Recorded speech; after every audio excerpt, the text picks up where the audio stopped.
여러분 안녕하세요. 이번 시간에는 양자와 복음, 양자역학으로 푸는 창세기 1장, 자, 이런 제목으로 우리 함께 나눠보도록 하겠습니다. 창세기 1장 1절에서 3절, 태초에 하나님이 천지를 창조하시니라. 땅이 혼돈하고 공허하며 흑암이 깊음 위에 있고 하나님의 영은 수면 위에 운행하시니라. 하나님이 이르시되 빛이 있으라 하시니 빛이 있었고. 창세기 1장은 하나님의 창조 과정을 기술하고 있습니다. 그런데 이 창세기 1장은 아주 심오한 내용들을 담고 있죠. 그리고 이 내용들을 이제 현대 그 물리학과 이렇게 비교해서 어떤 연결점이 있는지 오늘 좀 나눠보도록 하겠습니다. 자, 먼저 이 창세기 1장은 태초에 하나님이 천지를 하셨다 이렇게 선언합니다. 그러니까 성경은 하나님의 존재에 대해서 증명하려고 애쓰지 않고 이렇게 선언하면서 시작을 하고 있습니다.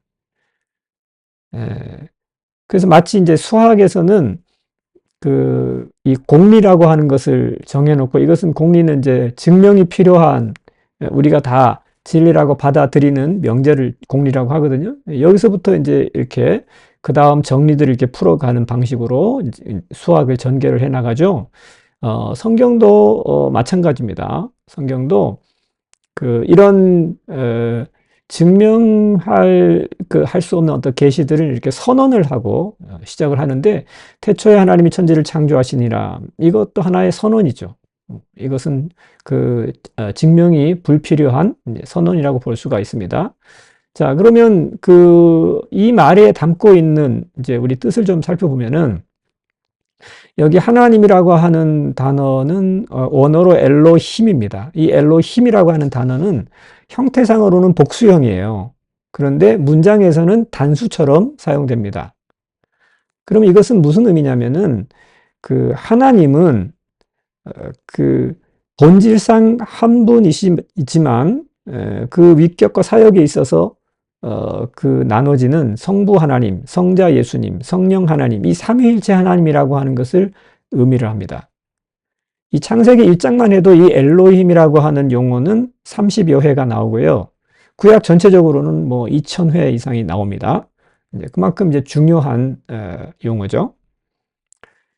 자, 과학에서는 우주의 본질을 생명, 정보, 에너지 이렇게 세 가지로 봅니다. 그런데 이 과학은 이 현상적으로 이 정보와 생명과 에너지가 우주의 본질이다라고 밝히고는 있지만, 이 정보와 생명과 에너지가 어디서부터 기인을 했는지에 대해서는 밝히지 못합니다. 그리고 이것은 과학의 영역이 아니고 이것은 신학의 영역이에요. 이거는 계시의 영역이죠. 우리가 신의 존재를 증명할 때 우주론적인 존재 증명 방법이 있어요. 그게 뭐냐면, 자, 우주의 어떤 결과물들은 반드시 어떤 원인에서부터 나왔겠죠. 그러면 그 원인은 또 다른 원인에서부터 기인을 했고, 또 그 원인의 원인을 찾아보면은 또 원인이 있겠죠.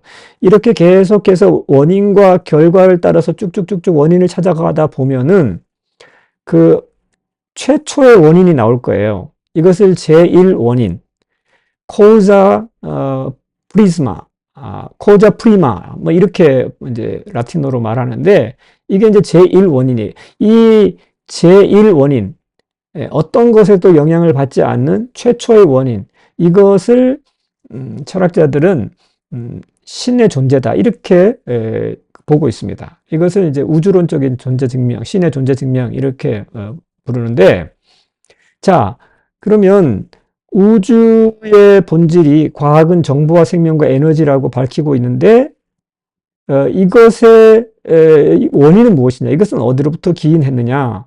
자, 이거는 신학의 영역이라고 했죠. 그럼 성경에서는 이 부분에 대해서 어떻게 얘기하느냐면, 오늘 창세기 1장 1절에서 말씀하신 것처럼 이것이 삼위일체 하나님으로부터 기인했다라고 말하고 있는 것입니다. 그래서 이 정보와 생명과 에너지는 삼위일체 하나님의 성품과 능력을 반영하는 용어들입니다. 자, 이제 이것을 이제 앞으로 더 좀 살펴보면은 그 연결고리를 찾을 수가 있겠죠.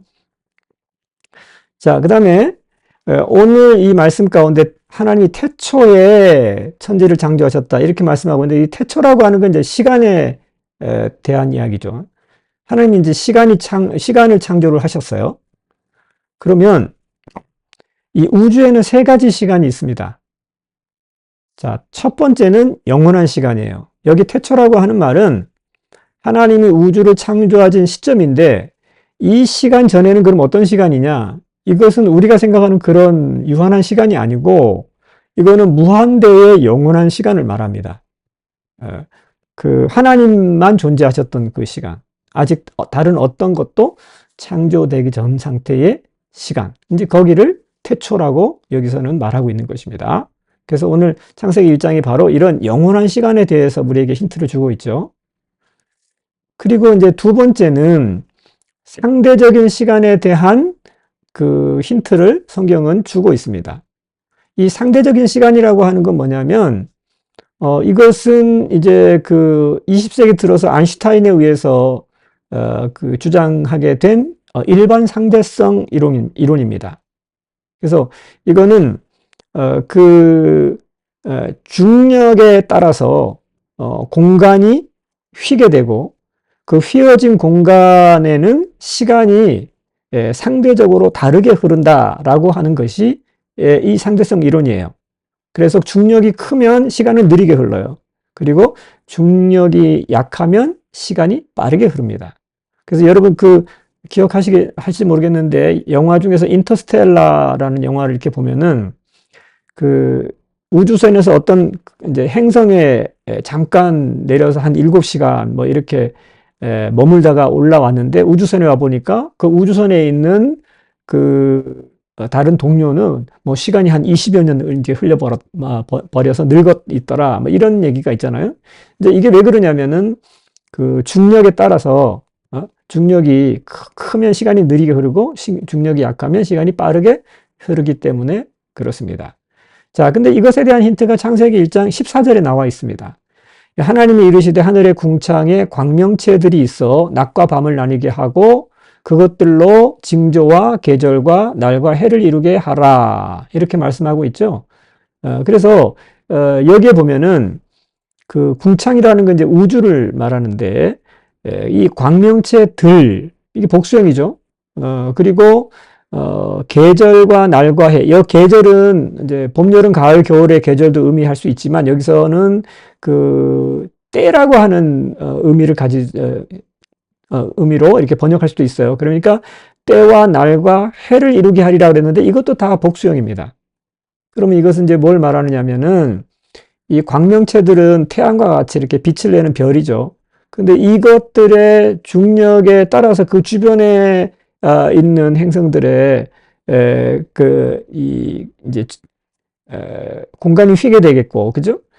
그러면 시간이 다 다르겠죠. 어떤 광명체의 그 시스템 가운데 있느냐에 따라서. 그래서 이것이 바로 그 아인슈타인이 말했던 상대성 이론에 대한 힌트가 아니겠는가, 이렇게 이제 볼 수가 있는 거죠. 이게 이제 두 번째 상대적인 시간입니다. 그리고 이제 세 번째 시간은 지구의 시간이에요. 지구의 시간은 우리가 이제 시계로 잴 수 있는 절대적인 시간이죠. 1년은 365일, 또 하루는 24시간, 이런 시간을 우리가 절대 시간으로 산정을 해놓고 이제 우리가 생활을 하죠. 근데 이것은 지구의 공정과 자전을 중심으로 해서 재는 절대적인 시 공간입니다. 그래서 창세기 1장 16절에는 이제 이런 지구의 절대적인 시간에 대해서도 지금 말씀을 하고 있는데, 하나님이 두 큰 광명체를 만드사 큰 광명체로 낮을 주관하게 하시고 작은 광명체로 밤을 주관하게 하시며 또 별을 만드시고, 그래서 여기 이제 태양과 달을 통해서 낮과 밤이 일어난다, 생겼다, 이렇게 말씀하는 이 시간은 이제 절대적인 시간이죠.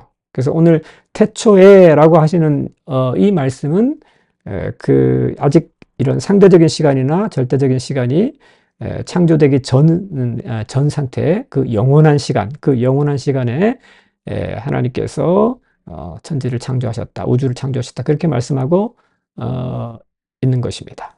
네.